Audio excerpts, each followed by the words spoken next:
Hi everyone, Notes 1.9 are on operations with scientific notation. We'll first start by talking about multiplying, dividing, and then we'll talk about adding and subtracting. So in our first thing that we want to do, when we multiply and divide numbers in scientific notation, it's a lot like multiplying and dividing monomials, so variables. And I'll show you what I mean by that in questions 1 and 2. The only difference is you have to make sure to adjust your final answer to ensure it is in scientific notation, okay? So I'll explain to you what I mean by that right here. So if you look at this right here, 4x to the power of 8 times 7x to the power of 3. Remember, we have just our regular coefficients, 4 and 7, so we just multiply 4 by 7 and we get 28.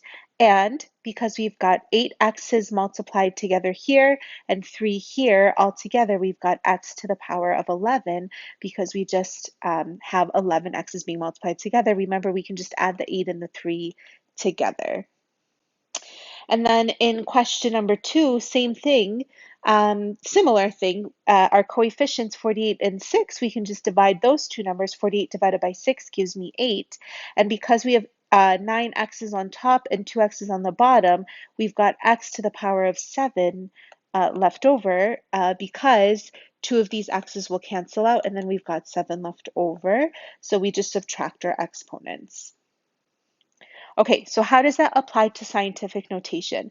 Well, essentially, it's the exact same thing, except instead of having an x here, we just have a 10. So if you notice, our first term that we have here is 4x to the power of 8. Here we've got 4 times 10 to the power of 8.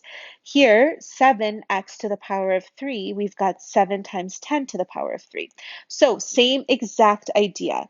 See how we multiplied the 4 and the 7 together to get 28? Same thing, we multiply the 4 and the 7 here to also get 28. Because essentially what this is saying is we just, like all of this stuff is getting multiplied together. So I'm just going to multiply just my regular numbers and then see how many 10s I have left over. So here I've got 8 10s, here I've got 3 10s. So we've got 10 to the power of 11. Now, just a reminder, this number here is not allowed to be bigger than 10. So we have to adjust this. So 28 is the same thing as 2.8 times 10 to the power of 1, but then we just copy down this 10 to the power of 11, which means altogether here we have 12 tens. So this ends up becoming 2.8 times 10 to the power of 12. And that's my final answer here. Okay, so in our next example here, we have 48 times 10 to the power of 9 instead of 48x to the power of 9. Same exact idea, divided by 6 times 10 to the power of 2 instead of 6x squared. So same thing, in order to be able to divide this all out, I could just easily divide 48 by 6, and I would end up getting 8. And then here, if I've got 9 tens on top and 2 tens on the bottom, 2 of those 10s will cancel out, and we've got 10 to the power of 7. Now, notice how we don't have to adjust this because this number is between 1 and 10. And here's the thing, people. Why are we allowed to do any of this stuff? It's the same thing as if we have like 300 times 40. We're allowed to just multiply 3 by 4, say it's 12, and then add on these extra zeros. It's pretty much the exact same idea here. This is just telling us how many extra zeros we're adding on. Okay, cool. So now for this right here, this 43 times 10 to the power of 9, 7 times 10 to the power of 4. So I want to multiply this 43 by 7. So I'm just going to go ahead and do this by hand. So 3 times 7 is 21, carry the 2. 4 times 7 is 28, plus another 2 is 30. So here I end up getting 301. Now I've got 9 tens here and 4 tens there, so I've got 13 tens altogether. You just add the 9 and the 4. But again, this number is not between 1 and 10. So I'm going to take this, I'm going to adjust it. So what this is saying is I've got 3.01 times 10 to the power of 2. But I still have 13 more tens right here. So altogether, I've got 10 to the power of 15. So this right here is my final answer right here. So we've got a really, really large number here. Same idea over here. I want to multiply this 5.1 by 2.5. So let's go ahead and do that multiplication. So if I type in 5.1 times 2.5, I end up getting 12.75. So this value right here gives me 12.75. Now, I'm dividing by 8 tens here and multiplying by 3 tens here. So 3 of those tens will cancel out, and then I have 5 left over, but because I'm dividing by more numbers here, this would be a negative value here. All right, and also you can just add -8 and 3. Team negative won the 8 points, team positive won the 3 points, so team negative won by 5 points, okay? So now I can just say right here that this value is, I gotta adjust this, so 1.275 times 10 to the power of 1. Then I just copy down this 10 to the power of -5. So this ends up being 1.275. And then these numbers here give me 10 to the power of -4. And that's my answer right here. All right, here for this one, I'm going to divide my coefficient. So I need to see how many times 5 goes into 230. Well, 5 goes into 23 4 times because 4 times 5 is 20. So right here, I can subtract that. I get 3, bring down the 0. 5 goes into 30 6 times. So here I get 46. Now, this one right here, we have to be really careful because when I divide, I subtract my exponent. So it's 8 minus -4. But the minus and negative becomes a positive, so it's really 8 plus 4. So this is times 10 to the power of 12. Now I can adjust this 46 and say it's 4.6 times 10 to the power of 1. And then I have another times 10 to the power of 12. So here, altogether, this becomes 10 to the power of 13, and then we can just copy that 4.6. Let's see on Desmos what I get when I type this into my calculator. And the nice thing about Desmos is if you press the divides key right here, you can actually get your fractions and you can type it in exactly how you see it. So it was 230 times 10 to the power of 8 divided by 5 times 10 to the power of -4. So here, if you notice here, it tells us the answer is 4.6 times 10 to the power of 13. So you can check using Desmos.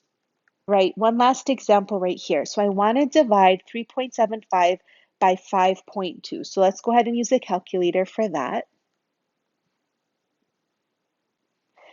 So I end up getting 0.72. And I've got a crazy wacky decimal. I'll just leave it as 0.72. So this right here is 0.72 times 10 to the power of. Now when we divide, we need to subtract our exponents. So 9 minus 4 is 5. Now this number right here is not between 1 and 10. So we have to adjust this way. So we're going to say this is 7.2. But in order to change a 7.2 into 0.72, we're dividing by 10. So that's why we should have a negative exponent times 10 to the power of 5. This right here gives us 10 to the power of 4. So it's 7.2 times 10 to the power of 4. Now, what's the point of all this? The point of this is when we look at real world examples where we're trying to do operations on really large numbers or really small numbers, it makes things so much easier for us. So it's so much easier to do it this way than to say, oh, this is 375 with a bunch of sevens after. So this number gives me 3,750,000 divided by 52,000 right here. This is so much easier to do it this way than it is to do it this way. Okay, so now adding and subtracting numbers in scientific notation. So just like when we add and subtract fractions, we have to get a common denominator. We want a common denominator that is going to be a power of 10. So we make sure to adjust one or both of our numbers to get that common denominator. So this is saying that I've got right here 8.75 sets of this number plus 9.72 sets of this number. So altogether, because we have a quote unquote common denominator, we've got 10 to the power of 9 for both of these. I can just add my coefficients together.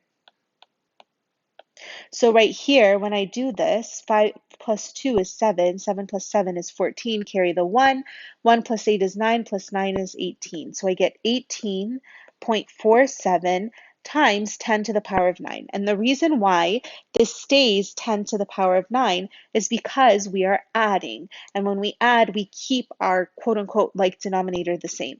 So like, and then I need to adjust this number right here. So I need to move this over. So it's 1.847 times 10 to the power of 1 multiplied by another 10 to the power of 9. So these two together would give me 10 to the power of 10. So my answer is 1.847 times 10 to the power of 10. But here's the thing, people. What we're doing here is this is 875. I just moved this decimal place over 9 times. So when I do that, this is the number that I get here, okay? And then with this number right here, I would do the same thing, move that decimal place over 9 times. And we want to add these numbers together because they all these numbers right here line up. I don't have to do any kind of adjusting. So I can just say all of these numbers will line up 0, 0, 0, 0, 0, 0, 0, 7, 14, carry the 1. So we get this number, which is equivalent to this number right here. So by doing it this way, all we have to do is just add these numbers together, and we know that they still have the same number of zeros at the end that we originally had. So this makes things a lot easier for us. Okay, but here's the thing. What if I don't have the same number of tens right here? What if I don't have a common denominator? So we're going to adjust one of these numbers so that it does have a common denominator. So like, for example, this 2.45, I'm going to keep that times 10 to the power of 7, but I'm going to adjust this number so that I have a 7 inside of here. So times right here, this 10 to the power of 8, I'm going to split that up into 10 to the power of 7 and 10 to the power of 1. This is still equal to 10 to the power of 8. So right here, this is 3.8 times 10 to the power of 1 times 10 to the power of 7. But if you notice here, I can just rewrite this number right here. 3.8 times 10 to the power of 1 is 38, right? Just move that decimal place over 1 time because this exponent right here is 1. So this is 38 times 10 to the power of 7. And then I can just add this 2.45 times 10 to the power of 7. This is a little tricky. It'll get easier with some practice. Now, if you notice, they have the same quote unquote denominator. So this is still 10 to the power of 7. And then I can add this coefficient and this coefficient together. So I can add 38 and 2.45 together. So when I add them together, 0 plus 5 is 5, 0 plus 4 is 4, 8 plus 2 is 10, carry the 1, 1 plus 3 is 4, so I get 40.45 times 10 to the power of 7. Now I just adjust this over 1, so this is 4.045 times 10 to the power of 1, and then we've got an extra times 10 to the power of 7, so my final answer right here would have 10 to the power of 8, so it's 4.045 times 10 to the power of 8. Now, a quick note on this one right here. I could have also, let me just rewrite this right here. I could have also adjusted this number so it has 10 to the power of 8. So I would keep this as 3.8 times 10 to the power of 8. And for this value right here, I can say that we've got 10 to the power of 8 times 10 to the power of -1 because -1 plus 8 gives us 7. So I'm not changing the 7, I'm just rewriting it with two different tens with exponents that still add up to 7. And then I would copy down this 2.45 times all of this stuff. Well, to figure out what this value is right here, I have to move this over 1 decimal place. And then I would just copy down this 3.8 times 10 to the power of 8.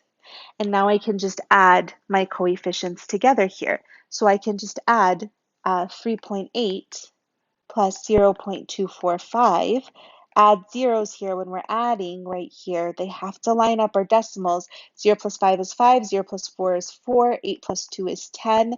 Carry the 1, 1 plus 3 plus 0 is 4, bring down the decimal. So you still get that 4.045 times 10 to the power of 8, which I don't have to adjust because this number is between 1 and 10.